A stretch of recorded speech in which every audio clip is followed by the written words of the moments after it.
Amigos de Digital TV Perú, bienvenidos a Tiempo de Hablar. Los saluda Reinaldo Aragón.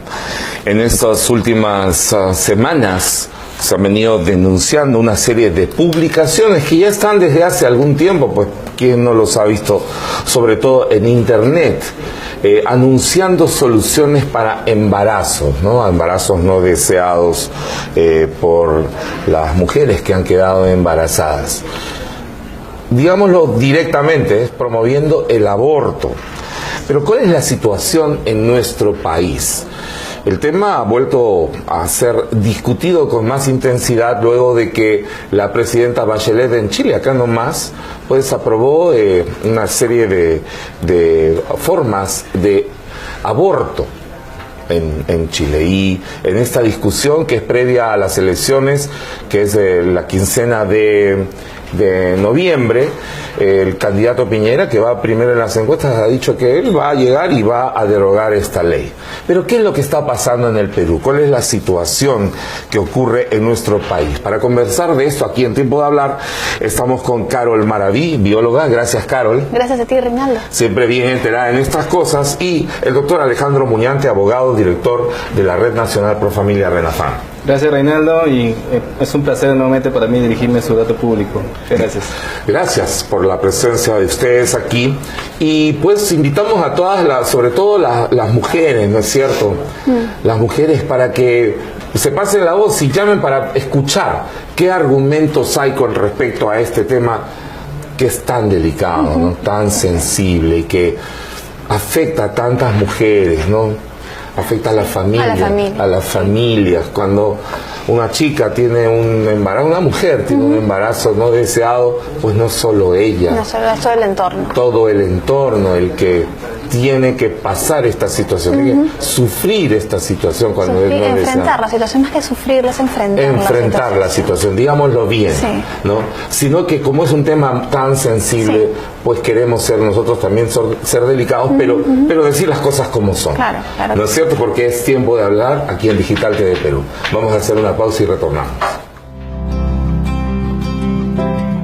Realmente se pretende es legalizar todos los tipos de aborto. No solamente es eso, ese es el caso bandera, digamos así. Pero si usted le pregunta a una feminista que estaría de acuerdo con que esa niña se practique el aborto, si le pregunta por la señorita que no ha sufrido ninguna violación pero que quiere abortar,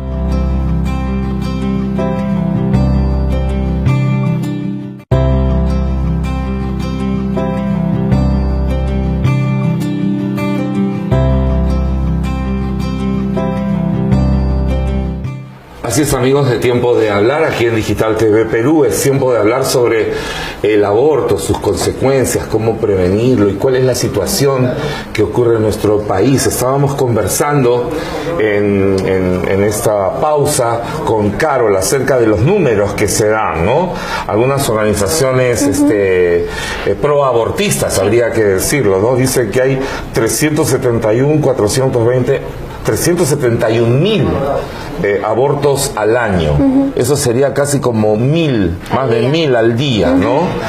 Pero pues son cifras que hay que revisar, porque sí, 1.000 abortos al día. Una de las estrategias típicas de las organizaciones que están buscando la legalización del aborto en todo el mundo es justamente tergiversar las cifras, o sea, inflar cifras. Inflar cifras, ¿no? Crean unas cifras sumamente altas para crear zozobra en la población y a partir de eso sensibilizar también y sacar adelante sus leyes, ¿no? Claro, es una forma. Cuando aumentan los números de abortos, dicen ellos, oye, hay que solucionar este tema, hay que legalizarlo. ¿Cuántos abortos hay clandestinos, no seguros? Entonces hay que legalizarlo para que sea de manera que maten a su hijo de manera higiénica, ¿no? Y es una de las formas que tienen de hacerlo, el tergiversar las cifras y el trabajar con argumentos emocionales. Con argumentos emocionales y poner los casos números extremos también. Claro, y ponerlos de tal forma que pues promuevan este tema. Claro, y los repiten hasta que los validan, ¿no? Por repetición. Claro, y acá hay otro problema que corresponde al periodismo, digamos, sí, a los medios de comunicación. Ya pues, a ver que demuestren estas cifras, ¿dónde están las fuentes, digamos? Claro, ¿no? ¿De dónde sacan, de cuál es la fuente madre, cuál es el universo que utilizan, de dónde sacan la cifra, cómo la recogen y cómo la llevan a extrapolar hasta este número, ¿no? Claro. Además que en ninguna legislación del mundo se legaliza un delito por el simple hecho de haber incurrido en él. O sea, no porque existan miles y miles de robos vamos a legalizar el robo, vamos a legalizar el hurto, ¿no? No se puede concientizar en base a la cantidad de prácticas que se incurren en este delito. Interesante el argumento, ¿no es cierto? No es legal tanto, sino lógico. Exacto. ¿No es cierto? Exacto. Pero es el argumento principal que se está utilizando para este tema. Principalmente utilizan un argumento, como dijo la doctora, sentimentalista, porque en realidad, si bien es cierto, utilizan el caso más sensible, el caso más extremo, el de la niña, ¿no? que fue violada y salió embarazada, que es doloroso, evidentemente terrible, ¿no? A todos nos afecta, claro. Y por lo cual nosotros pedimos leyes más severas contra el violador, que es el principal responsable, ¿no? Utilizan esta desgracia, y es cruel además utilizar esta desgracia para poder capitalizar su ideología y de esa forma, digamos, establecer una verdad en base a una desgracia, a un caso aislado, ¿correcto? Entonces, pero lo que realmente se pretende es legalizar todos los tipos de aborto. No solamente es eso, ese es el caso bandera, digamos así. Pero si usted le pregunta a una feminista que estaría de acuerdo con que esa niña se practique el aborto, si le pregunta por la señorita que no ha sufrido ninguna violación pero que quiere abortar, estaría también de acuerdo. ¿Por qué? Porque su finalidad es esa, ¿no? El que todos los abortos sin distinción alguna se legalicen en nuestro país. Claro, poner ¿cómo se llama? Ponerlo tan subjetivo el tema que al final el que lo desea pues ya está legitimado para hacerlo, ¿no? Además hay una verdad, Reinaldo. Se señala en estas publicidades que no hay que penalizar, no hay que criminalizar a las niñas que quieren abortar y como que el Estado les obliga a ser madres. Hay una verdad que hay que resaltar aquí y que no se dice. Ningún Estado, al menos en el nuestro, se penaliza a una menor de edad. No existe sanción penal a una menor. Y es más, aún las mayores de edad que abortan por violación, las penas son muy mínimas. El Código Penal señala 3 meses. Hoy en día, esta pena ante un juez penal no aplica cárcel. Aplicará una sanción, un servicio comunitario, pero no es cárcel. Entonces, lo que realmente el argumento es falaz. Exacto, lo que realmente se pretende, estimado Reinaldo, es liberar al médico para que en la hoja de vida del médico no exista esa tacha por haber practicado un aborto. Además de eso, se pretende abrir las puertas para que clínicas abortistas con total legalización establezcan acá en el Perú, además de todos los productos farmacéuticos, quirúrgicos que estarían detrás de la promoción de estas leyes. Y ahí hay también un argumento económico, ¿no es cierto? Acá hay mucho interés económico, pero vayamos primero a las definiciones, ¿no? Para poder entrar en el tema con mayor conocimiento y entenderlo mejor. Existe el aborto terapéutico, sí, ¿no es cierto? Y luego todo... Hay una gama de situaciones. El aborto terapéutico está tipificado en el Código Penal, el artículo 119, que dice que es no penalizable, no se penaliza el aborto en caso de que el médico, frente a una situación de peligro de vida de la madre o riesgo de tener un mal grave y permanente en su salud, se pierda la vida del niño en el proceso. O sea, hay que entender bien también el artículo. El artículo 119 fue escrito, si no me corrige Alejandro, en el año 1924. Luego ha continuado en el tiempo, tal vez ha sufrido mínimas cambios, pero en la base es lo mismo. El aborto terapéutico, digamos, lo que busca es salvar la vida. El aborto terapéutico lo que recoge en realidad es un principio de la bioética, que es el principio del doble efecto. ¿Qué significa eso? Que el médico, dentro de una situación de riesgo de vida de la madre, por ejemplo, una mujer que está con una placenta previa, está en sala de operaciones, está desangrando, está en riesgo. Está en riesgo. Tú de repente tienes que sacar el útero.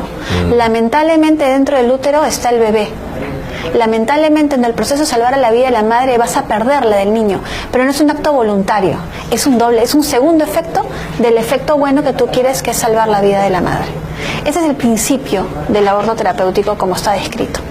Lamentablemente luego, en el año 2014, perdón, sí, en el 2014, hace poquísimo. sí, poquísimo, junio del 2014, se saca el protocolo de aborto terapéutico. Pero el protocolo de aborto terapéutico describe una serie de situaciones que no tienen nada que ver con ese principio de la bioética, que es el doble efecto, ¿no? Ajá. Doctor Muñante, allí tendríamos que entrar entonces al tema legal, ¿no? El tema legal. ¿El aborto no terapéutico es un delito en el Perú? Claro, el aborto es un delito contemplado en todo un capítulo de nuestro Código Penal. Está del artículo 114 al 120. Y está vigente. Exacto. La única excepción es el aborto terapéutico en la medida en que el artículo lo recoge. Y que tiene que ser determinado por un consejo médico, por el médico. Exacto. Puede ser una auditoría médica, puede ser a través de un informe médico que así lo establezca, ¿no? Entonces, o puede ser en el momento también, ¿no? Lo que sucede es que existe, estas leyes pro aborto son progresivas en el tiempo. No se quedan tranquilas como están. El aborto por violación no es el único fin. Esa es la puerta, el caballo de Troya, ¿no? En todas las legislaciones en el mundo que han aprobado aborto por violación, finalmente han terminado con aborto libre, porque esa es la finalidad, ¿no? Eso es lo que se recoge. Nuestro Código Penal señala, establece que el atentar contra la vida del concebido es catalogado como aborto. Lo castiga no solamente contra su vida, sino también inclusive el provocarle lesiones físicas, también está contemplado. Para la legislación peruana, el concebido ya es una nueva vida. Exacto, ya es una nueva vida, y no solamente Reinaldo lo considera una nueva vida, sino también que le da la categoría de niño. Es decir, nuestro Código de Niños y Adolescentes, en su primer artículo, en el título preliminar, señala que se considera niño a todo ser humano desde la concepción. Por tanto, si nuestro código señala que el concebido también es considerado un niño por nacer, porque inclusive hay una ley que ha establecido la celebración del Día del Niño por nacer, también hay una ley. Sí, exacto, claro. Hay una ley. Es la 27654, la ley del Día del Niño por Nacer, que se promulgó en el año 2002. Exacto. El Día del Niño por Nacer, es decir, del concebido, del que está todavía en el vientre de la mamá. Así es. Entonces, nuestro Código Penal protege esa vida. Nuestro Código de Niño y Adolescente lo protege también y le da la categoría de niño. Por tanto, si es un niño, entonces también le atañe y le favorece el interés superior del niño, que está por encima de toda nuestra legislación, por encima de cualquier derecho, e incluso en la práctica del Poder Judicial está por encima de la cosa juzgada. Entonces, lo que sucede es que en las políticas públicas de hoy en día no se quiere reconocer este interés. Ya, pero ahí hay un tema, ¿no es cierto? Porque uno no puede decir, como no me gusta, no existe, ¿no es cierto? Y parece ser de que en este momento pues hay toda una promoción, inclusive desde el Estado, para poder aceptar este tema, para poder introducirlo como una práctica, digamos, ¿no? El Estado ha propuesto, digamos, ampliar las posibilidades de aborto en el Perú. El Estado como tal no, pero sin embargo vemos un activismo muy fuerte a través de los ministerios, principalmente en el Ministerio de la Mujer.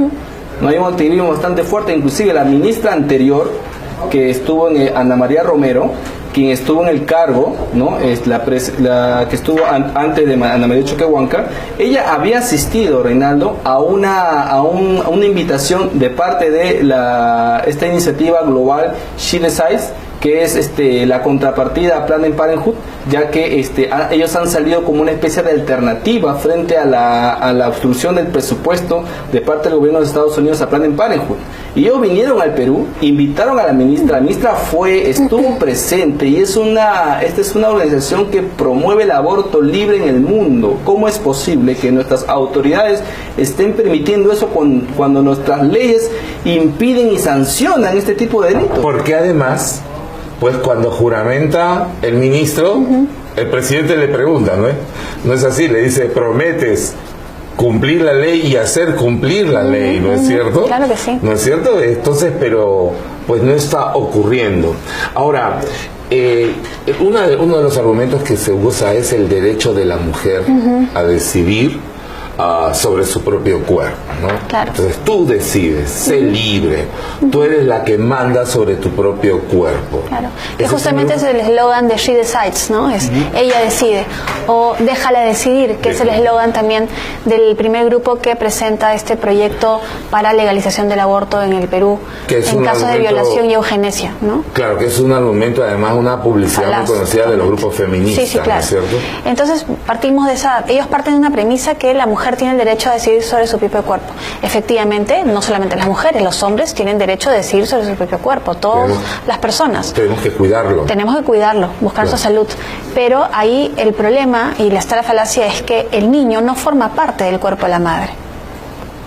En el momento en que se da la concepción, la madre aporta su célula sexual, que es el óvulo, el padre los espermatozoides, cada uno con información genética de solamente 23 cromosomas, ojo, porque son células especializadas, se encuentran, se juntan, combinan información y en ese momento que de la fecundación comienza la vida de un nuevo ser humano con un ADN nuevo y repetible. Hay que escuchar bien este argumento. Carol es una reconocida bióloga, especialista en bioética. Pues y aquí hay que hacer esa definición que se obvia, ¿no es cierto? O que no se toma en cuenta o que se quiere soslayar por sobre lo científico, lo natural, lo establecido. Mira, se quieren meter cuestiones ideológicas para negarlo. Tanto, cuando son temas científicos. Tan independiente es el niño, porque justamente lo ha dicho Alejandro, el niño desde el momento de la concepción, en el vientre materno, que no es hasta la semana, se ha cumplido 7 días el embrión que se asienta dentro del útero de la madre. En el periodo anterior, toda esa semana, ha estado navegando, si quieres verlo así, dentro de la trompa de falopio para llegar al útero. No ha tenido un contacto, o sea, no vio un cordón umbilical entre la madre y el niño. No existía, ni va a existir hasta dentro de algunas semanas todavía. Entonces es totalmente autónomo, es otro ser humano. Otra Eso no es vida. parte de su vida, no es parte de su cuerpo, está conectado. O sea, la mujer no decide que haga ese procedimiento. Claro, ya está dentro de la naturaleza. Es más, la mujer se entera algún tiempo después. 2 semanitas después. 2 semanitas o 3 después. en realidad, bueno, se atrasa una semanita. Sí, más o menos. claro. Ya está alojado, ya se alojó. Ya se alojó, ya está, a la semana ya está alojado. Y ella se entera como 2 semanas después que se encinta. Sí, pues, y sobre esto, hay toda esta campaña que vamos a seguir revisando aquí en Tiempo de Hablar. Está usted en Digital TV Perú. Pues estamos listos para escuchar sus opiniones. Póngalas allí en nuestro Facebook, Tiempo de Hablar. Y aquí en digitaltvperú.com. Volvemos en un instante con Carol Maraví y Alejandro Muñán. Decíamos al comienzo, puedes tener el derecho a decidir sobre tu cuerpo, pero no puedes decidir sobre la vida, el cuerpo, la salud, la integridad, la libertad, el libre desarrollo de otro ser humano como ese niño que está dentro del vientre. Más bien lo que tienes es una obligación. Claro, tienes la responsabilidad. Una responsabilidad. Por eso, sino porque es que el Estado, dentro de sus políticas, está el cuidado prenatal, darle lo...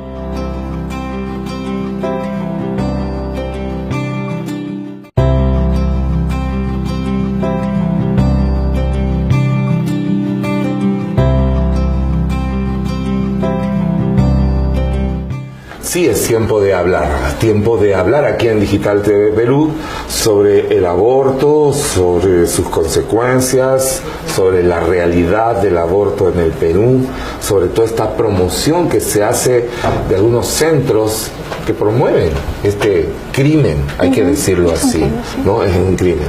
Y estamos conversando algo tan interesante con una especialista como Carol Maraví, bióloga, especialista en bioética, para determinar pues que este pequeño ser humano que comienza a crecer en el vientre de la mujer en forma tan maravillosa, no tan espectacular, tan perfecta, es más, a veces ni con la intención de la mamá de que ocurra, ¿no es cierto? Y ya veremos también algunos temas al respecto, pero estamos hablando de que el niño no forma parte del cuerpo de la madre. No forma parte del cuerpo de la madre. Ese era el argumento que estábamos hablando en su momento. Claro. Y tanto no forma parte del cuerpo de la madre que, por ejemplo, una mujer puede estar embarazada de un varón. O sea, si fuera parte del cuerpo tendría que ser mujer también. Claro. Otra cosa también es que los niños tienen un tipo de sangre diferente que la mamá, muchas veces. ¿no? Entonces, ese es un tema interesante. Si tiene un tipo de sangre diferente, no puede ser la misma persona, no, claro, no es parte de su cuerpo, sino porque todos los órganos del cuerpo están bañados por la sangre de la madre.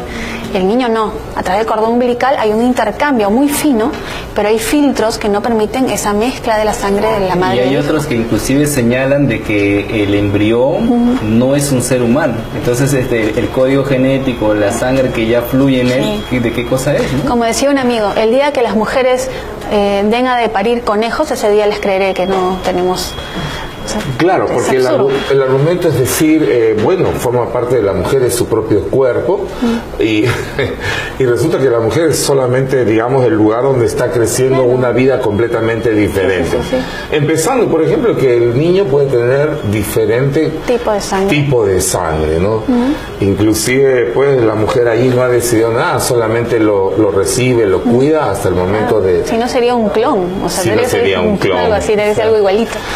Entonces, este derecho de decidir de la mujer está por encima de la vida de Claro, tú puedes, como te decíamos al comienzo, puedes tener el derecho de decidir sobre tu cuerpo, pero no puedes decidir sobre la vida, el cuerpo, la salud, la integridad, la libertad, el libre desarrollo de otro ser humano como ese niño que está dentro del vientre. Más bien lo que tienes es una obligación.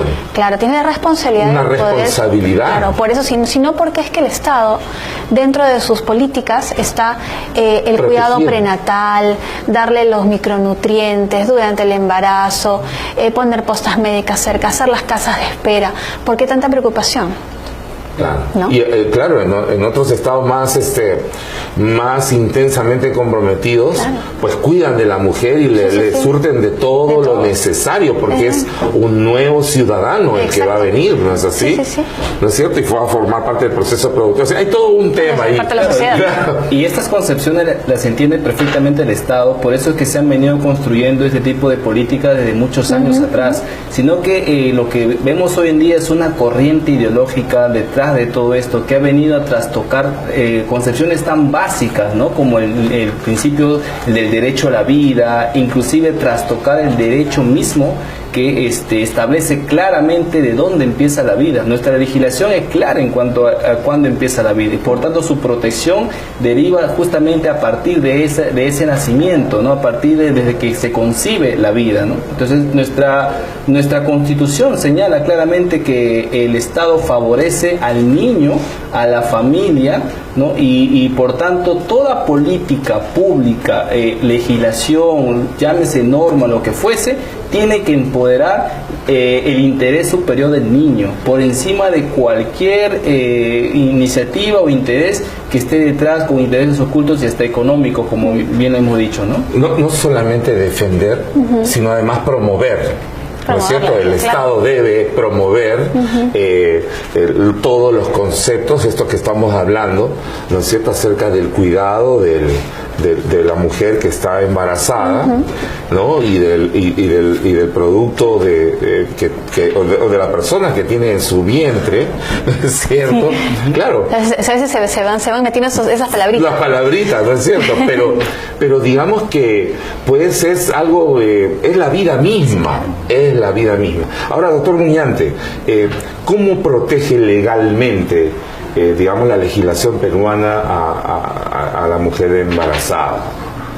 El Estado protege a la mujer embarazada brindándole diferentes formas de apoyarla para que desarrolle todo este tema del embarazo, inclusive le dota de un seguro integral para que pueda llevar a cabo su embarazo de la forma más segura, de la forma más integral, ¿no? Y cualquier atentado contra la vida de este menor que se está formando es sancionado. Tal es así inclusive que en la misma desprotección por parte del varón, ¿no?, también es sancionado por nuestro Código Penal. Existe lo que se llama el abandono de mujer en estado gestante.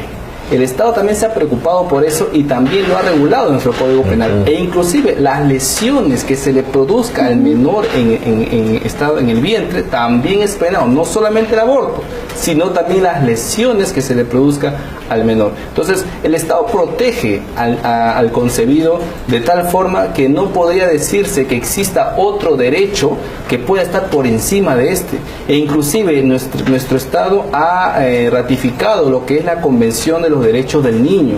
En esta convención, Reinaldo, en el tercer párrafo es decir, no solamente es la legislación local, es la legislación internacional, los pactos que Perú ha firmado y que son vinculantes. Que los que son vinculantes. Son vinculantes, pues son pactos, sí, ¿no? eso sí la son ley vinculantes. especial que viene que protege al niño es la Convención de los Derechos del Niño.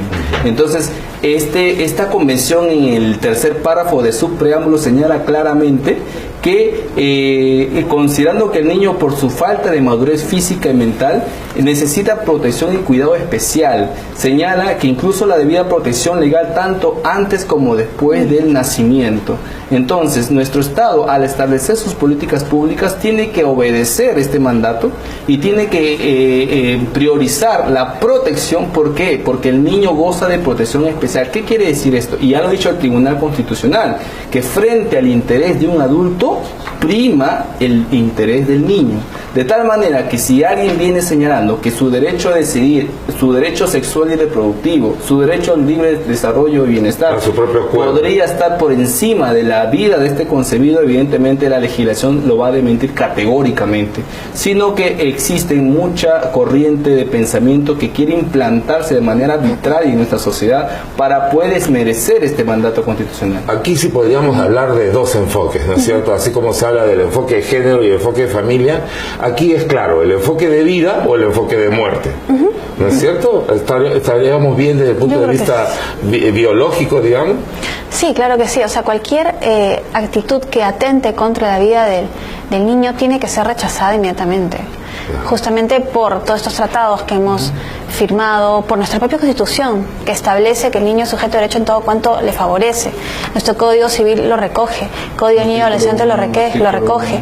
Y justamente estaba ahorita en el celular revisando para que lo tengan el tema de la Ley del Día del Niño por Nacer, que recoge todo esto, los tratados internacionales. Una cosa que dice aquí es muy interesante, dice: en todas las decisiones y medidas que tomen o intervengan instituciones públicas o privadas, así como órganos legislativos, judiciales o administrativos, es de consideración primordial el interés superior del niño por nacer. Esa es una copia prácticamente del artículo 3 de la Convención de los Derechos del Niño. Y lo recoge la Ley del Niño por nacer. Y fíjese que la protección a la vida del concebido está en el primer artículo del Código Civil, en el primer artículo del Código de los Niños y Adolescentes y en el primer artículo que es de hecho la dignidad de la persona y segundo artículo de nuestra Constitución. ¿Qué quiere decir? Que toda nuestra legislación en cuanto a la vida, primero está el concebido. Pero el Estado está respondiendo a esta legislación, a este enfoque de vida. Lamentablemente estamos viendo bastante dejadez, bastante negligencia para poder contrarrestar esta corriente ideológica que estamos mencionando, que atenta y es una guerra abierta contra la vida del concebido, y vemos que el Estado no está haciendo casi nada por contrarrestar. Sí. Y ahora vamos a entrar en este tema, porque pues revisando las páginas, revisando el internet, ya que no se puede hacer publicidad evidente, pero ahí está la publicidad, sí está. ¿No es cierto? Digo, en temas impresos, no puede poner paneles. Sí, no pueden poner paneles, pero sí, en realidad sí lo han hecho. Lo han hecho, ¿no? Y después también en todo lo que es la propaganda, la publicidad que se hace en periódicos, hay algunos periódicos en el Perú que sí recoge la publicidad de centros abortivos, atraso menstrual, y recogen todo eso, ¿no? Claro, entonces sí está ocurriendo. Y en internet la hoja que tienes ahorita en la claro, que yo no quiero decir los nombres, pero aquí está clarísimo, ¿no es cierto? Pastillas abortivas, descripción, quieres abortar hay y no páginas sabes web de compra de artículos, uno de repente entra a esas páginas web de avisos publicitarios, claro, de mercados libres, ¿no? Tipo Mercado Libre, OLX, esas cosas. Hay estas páginas que recogen esa información. Acá también te dan datos de una clínica particular. Claro, por ejemplo, las pastillas abortivas. Tú vas, llamas por teléfono a ese vínculo, te pones de acuerdo con la persona, te encuentras con él en un centro comercial, te entrega las pastillas con la descripción de cómo tienes que tomarlas, porque toman vía oral y también vaginal, y nada más, y vas a tu casa y abortas en casa con esas pastillas, con lo traumático que también eso es, con traumático, porque el riesgo doloroso, es sumamente doloroso. Sería interesante que los oyentes y televidentes, vean, lean o busquen por ahí los videos de Abby Johnson. Abby Johnson es una Abby Y Johnson, como Johnson. Entran ahí, ella trabajó para Planned Parenthood en Estados Unidos, fue administradora de un local en Phoenix, y luego ella renuncia, ahora es una charlista pro vida impresionante. Ella tuvo abortos a través de pastillas y ella cuenta todo el dolor que ella sintió, físico primero y luego ya el emocional y espiritual, porque prácticamente el niño viene en el inodoro y la madre lo recibe en sus manos. Entonces es sumamente traumático. Miren hasta lo que tenemos que llegar a decir, porque así es, además. Así es. Y se mueren desangradas muchas. Muchas mueren desangradas. Porque las contracciones son muy fuertes. Muy fuertes. Muchas mujeres y autoridades que apoyan este tipo de iniciativas no se imaginan lo que es eso. Ni siquiera han visto un video, al menos cómo es que se practica un aborto. Y verá que es sumamente traumante.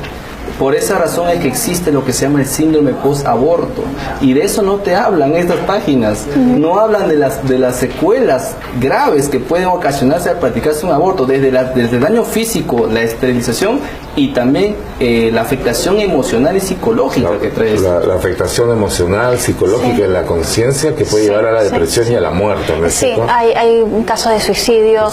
Eso se deja avanzar mucho en el tiempo, ¿no?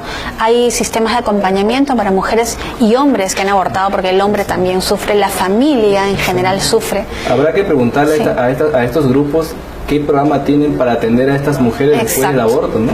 O quizás la abandonan. Cumpliste tu función, obviamente, llenaste los bolsillos al médico, ¿y qué más haces? Sí.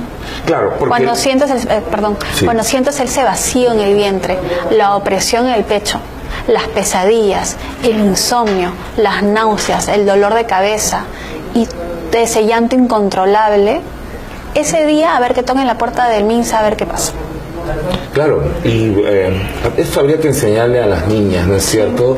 Desde que son pues niñas, están entrando a la edad en la que ya pueden conocer estos temas, para que pues les ayuden a tomar las decisiones correctas. Pero eso no se está haciendo. No se está haciendo. No se está haciendo. Más bien se está dando libertad para que el lado de muerte promueva más bien sus políticas, porque hay pues un gran interés económico, doctor Muñante, ¿no? Así es, hay un gran interés económico, existe todo un aparato que se mueve a nivel internacional, en el cual también la ONU, la UNICEF y grupos organismos internacionales, la propia Comisión Interamericana y todas estas ONGs, que son ONG, hay que decirlo claramente, son personas, son gente que recibe dinero y evidentemente va a estar a favor de quienes son sus aportantes. Entonces, evidentemente esto se está contribuyendo a que este tipo de atentados se sigan perpetrando con total impunidad. Claro, pero digamos escondido en un concepto, en un pseudo derecho. En un pseudo derecho y en un concepto político. Que las mujeres deben tener libertad para decidir sobre sus propios cuerpos. Bajo el concepto de la libertad esconden el derecho a matar, en realidad, porque es un derecho a matar.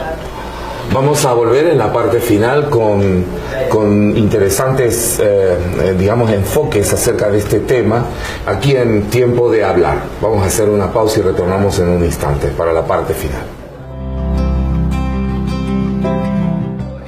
Nuestra legislación contempla el delito de apología.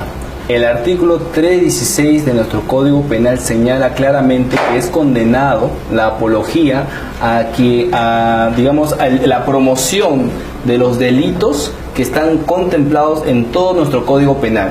Quien hace, promueve, alaba este tipo de actos, e inclusive a los que fueron condenados por estos, estaría incurriendo en lo que es un delito de apología. Esto se relaciona mucho con el tema del terrorismo, pero la gente tiene que saber que no es...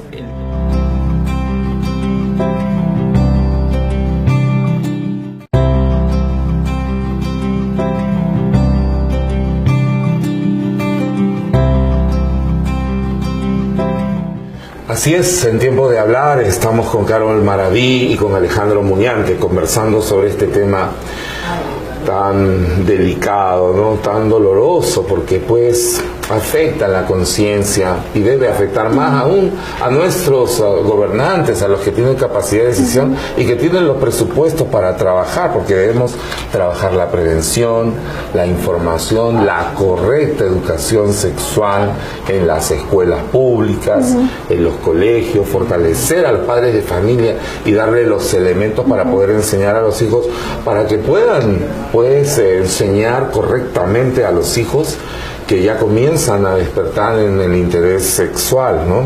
Y evitar esto que es el aborto. Pero ya estamos en la parte final, entonces vamos a ver, doctor Muñante, ¿qué pasa con promover el aborto? El decir, no, el aborto está bien, el aborto se puede realizar, el Estado debe cambiar sus políticas.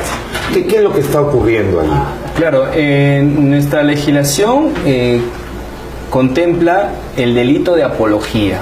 El artículo 316 de nuestro Código Penal señala claramente que es condenado la apología a la promoción de los delitos que están contemplados en todo nuestro Código Penal.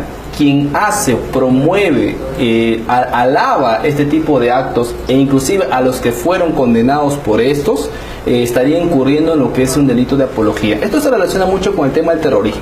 Pero la gente tiene que saber que no es el terrorismo el único caso de apología. Se puede hacer apología con todos los delitos que están en el Código Penal. Y el aborto... Claro, apología al crimen, ¿no es cierto? Apología al robo, al homicidio. Entonces, el Código Penal establece claramente, como lo habíamos señalado, el aborto en varias modalidades. Entonces, quien promueve este tipo de actos estaría incurriendo en una apología al delito del aborto, que no está siendo ni siquiera revisado por la Fiscalía. Estos grupos que salen a marchar, que promueven el aborto, lo publicitan a través de sus redes sociales, nos enseñan cómo ingerir estos fármacos abortivos sin ni siquiera establecer o decir esto solamente para casos de aborto por violación o lo que fuese. Lo hacen de manera tan indiscriminada que podría ser utilizado por cualquier persona, ni siquiera establecen alguna recomendación. Se estaría incurriendo necesariamente y conforme el artículo 316 así lo señala, en un delito de apología. ¿Qué debería hacer, digamos, la Fiscalía, el Ministerio Público? ¿Puede actuar de oficio? ¿Debería hacerlo? Exacto, la Fiscalía tiene la potestad, al ser titular de la acción penal, de actuar de oficio frente a la evidencia de actos público, ilícitos. ¿no es cierto? Exacto. Una marcha, por ejemplo. Una marcha es una manifestación de apología. Lo hicieron hace poco con el tema del Movadef. ¿Por qué no hacen lo mismo con estos grupos que promueven el aborto libre? Y salen a marchar, se pintan la cara, salen desnudas. Esto es una dejadez, es una negligencia que el Estado no está atendiendo. Y si nosotros vemos que la vida del concebido está protegida por nuestra legislación, ¿qué estamos esperando, no? A que esto se siga promoviendo, a que estemos en un Estado que no le importe la vida de sus ciudadanos y de sus futuros ciudadanos también, porque finalmente el Estado se hace en base a sus ciudadanos que nacen todos los días y que fortalecen nuestra nación, ¿no? Ahora, Carol, bueno, tú eres una estudiosa del tema también, y no solamente son empresas, ¿no? Sino también hay ONGs, ¿no es cierto? Hay ONGs que conocemos los nombres, las hemos denunciado ya varias veces, que reciben dinero, por ejemplo, de Planned Parenthood, ¿no? Reciben dinero para promover el aborto en el país. Con eso organizan, por ejemplo, reuniones, talleres con congresistas, con periodistas. Se meten al Congreso, se meten a los ministerios, que deberían decir, hey, un momentito. O sea, inclusive hasta tal vez los altos funcionarios están cometiendo delito allí. Claro, y bueno, hay veces que Estados Unidos prohibió el tema de que salga dinero de Planned Parenthood para ese tipo de cosas. Pero como decía Alejandro, crean otra organización, She Decides, o las embajadas. Hay embajadas aquí en el Perú que organizan también desayunos, cenas, almuerzos, y con estos grupos para darles a ellos dinero para promover el aborto en el Perú. Claro, eso ocurre. Y eso es una intervención que creo que no se debería dar, porque un país extranjero está entrando dentro del país, atentando contra... Exacto. Claro, y eso ocurre precisamente pues porque el Estado está en otra cosa, no sé, el gobierno está muy preocupado. Está cerrando un ojo. Está cerrando un ojo. Para mí exacto, porque hoy en día estamos viendo jueces, fiscales capacitados con este llamado enfoque de género, que finalmente están detrás. Si usted ve, por ejemplo, en una capacitación de estos jueces, está organizaciones como feministas como Pronce y otras organizaciones que están promoviendo justamente este tipo de prácticas, ¿no? Entonces, ¿cómo un juez que está siendo capacitado en ese sentido podría denunciar o sentenciar a una persona por promover este delito? Entonces, los ciudadanos tenemos que darnos cuenta y tenemos que despertar y denunciar estos actos, porque finalmente si no denunciamos, el Estado es inerte y debemos hacer respetar nuestra Constitución y nuestras leyes. Claro, y deberíamos pues decirle a los encargados que hagan su trabajo. Claro que sí. ¿No es cierto? De acuerdo a la Constitución y la ley. Porque no solamente es proteger al niño que está por nacer, sino también proteger a la mujer del daño que le van a hacer de por vida. Ahora, decíamos al inicio del programa que este es un tema delicado, sí, pues sensible, ¿no? Hay un tema que pues, está también en la discusión, que es el tema del aborto por violación, ¿no? El aborto por violación. Que es el proyecto de ley que está en el Congreso, ¿no? Así es. ¿Qué opinas tú acerca de este proyecto de ley, Carol? El proyecto de ley han recogido el proyecto del 2015 de Déjala Decidir, que no salió adelante. Lo han reciclado, lo han recogido algunos congresistas, entre ellos Alberta Belaunde, Indira Wilka, me parece también, Mulder, no sé, hay como 5. Recogen este proyecto, lo han... no sé si la palabra correcta es perfeccionado, o mejorado, no creo que lo hayan mejorado para nada, ha empeorado en realidad. Han metido otras cosas, han metido eugenesia.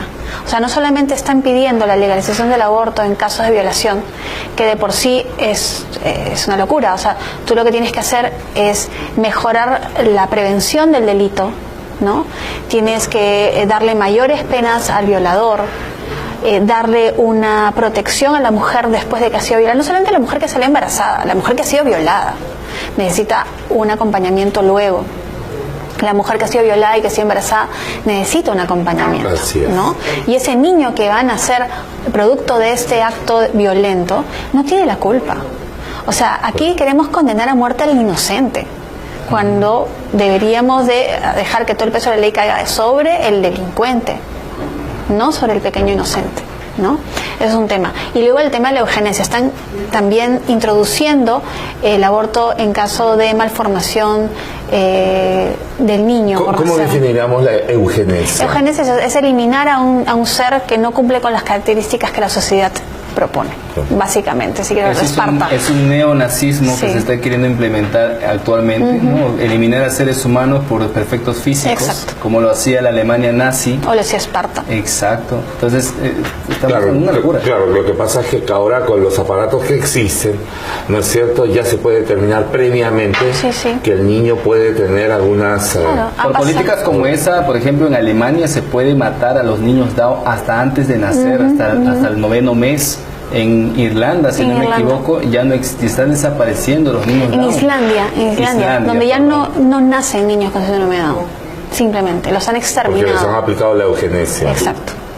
Así es. Y algo también, Reinaldo, que nos llama poderosamente atención de forma lamentable, es que ese proyecto de ley que está en el Congreso, al que se mencionó Carol, está omitiendo el deber de denunciar. Sí. ¿Qué te parece? Es decir, una persona, una mujer que dice que fue violada, no es necesario que lleve la denuncia, simplemente su mera declaración basta. Ni policía ni fiscal. Y otra cosa también, que en el tema, porque lo que hacen es meterlo todo dentro de aborto terapéutico, ¿no? Eliminan el 120, eliminan la denuncia, pero en caso de aborto terapéutico, por ejemplo, eliminan el acto médico. El aborto hecho en la mujer. Hayan eliminado al médico de por medio. Porque puede ser la mujer que lo hace en su casa. Mire, vamos a dejarlo ahí, pero estos son los extremos a los cuales se puede llegar al no examinar bien los temas, ¿no es cierto? Así que hay que ver bien qué es lo que se está jugando con respecto a la vida del no nacido, ¿no? A la vida y la discusión si nosotros estamos a favor de la vida o de la muerte. Ha sido tiempo de hablar. Gracias, Carol. Gracias, Renato. Gracias, Alejandro, por estar con nosotros y tener este espacio para poder discutir estos temas que muchas veces no se puede hacer en otros lugares. Pero aquí estamos en tiempo de hablar en Digital TV Perú. Muchas gracias por habernos acompañado. Hasta la próxima.